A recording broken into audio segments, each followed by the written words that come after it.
Hi, my name's Robert Llewellyn and I'm here today at the Cenex Low Carbon Vehicle Exhibition at Millbrook Proving Grounds in Bedfordshire. This is the future today. We're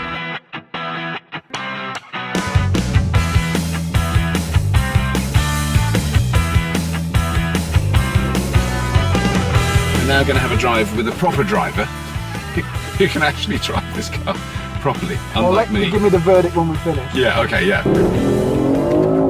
Right. It didn't do that when I drove it. Bloody Nora. Oh! That is just extraordinary.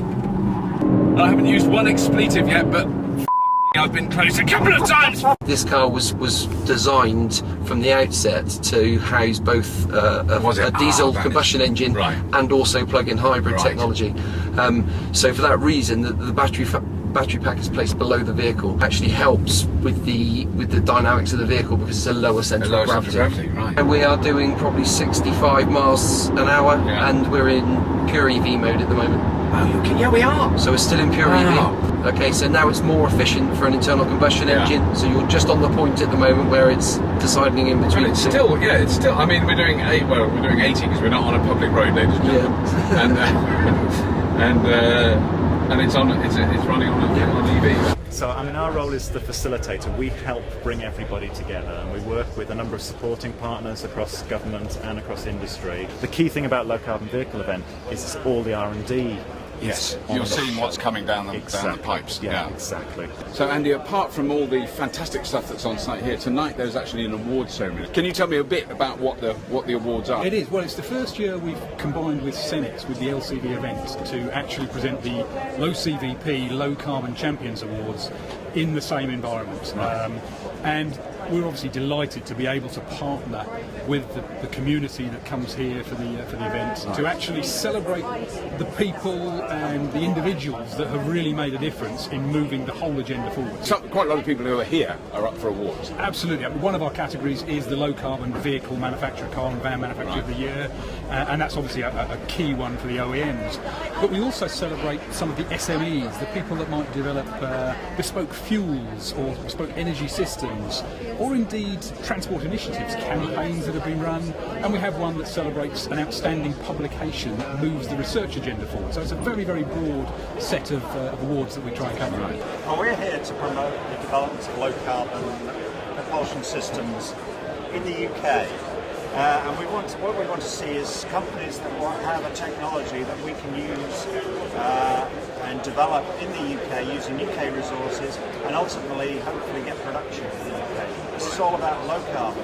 This is all about propulsion technologies, and this is all about taking a technology that has promise, taking it through the development cycle, and getting it ready for production.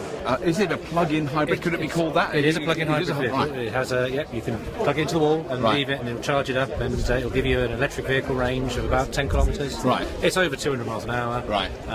So 0 to 60s? 0 to 60, 2.8 seconds. 2.8. That's quite quick. Which is about as fast as you can do it from a two-wheel drive car. Yeah.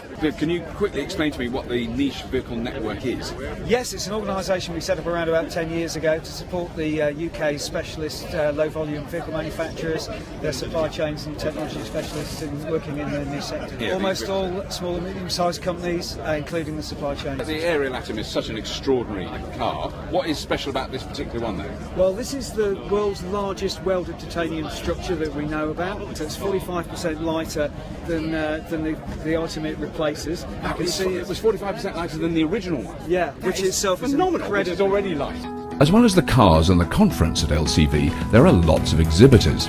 One is the Northwest Automotive Alliance and some of its member companies. We're a not-for-profit, wholly independent organisation that's effectively run by the industry for the industry. The Northwest has a large amount of automotive, the second largest in the UK, and we're there to support all the companies. We've got a flavour of companies here today.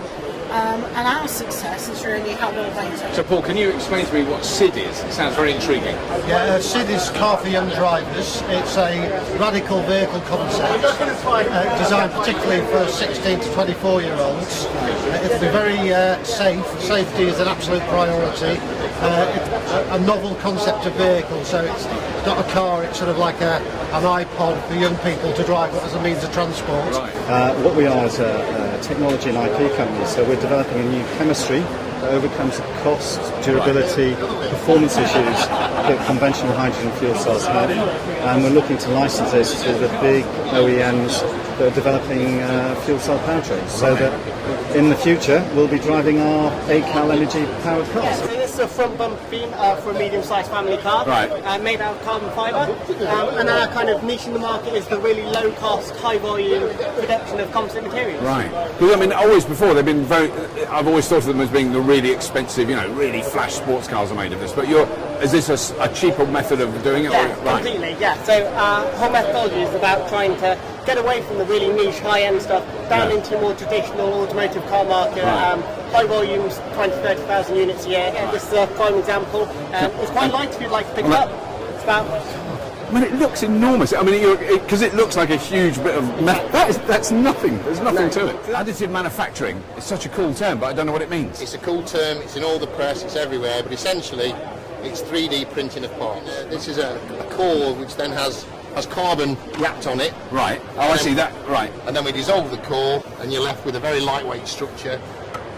Oh my God, that's it. That's the finishing. Because I was thinking that's light. Yeah, and then you pick that up and you go, I can't even feel that. It's a low-cost methodology for producing carbon parts, very light, with low tooling costs. Now, this is an example of a tool, and here on my on this laptop, I have a 3D CAD. But you'll probably notice this is in Adobe. It's just a PDF. Right.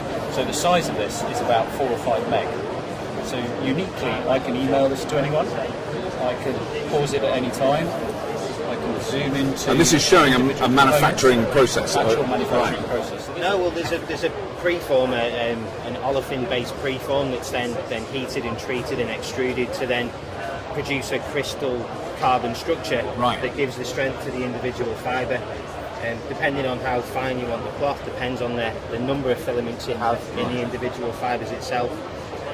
So you're starting off with that fibre, and then it's woven in a way like traditional cloth. Like your shirt. Right. Exactly. Right. It's actually done on looms, is that? Yes, that's right. Yeah. So old-fashioned processes with cutting-edge technologies, basically. It was an amazing event with so much more to see. For a full review of Cenex LCV, visit Green Car Guide.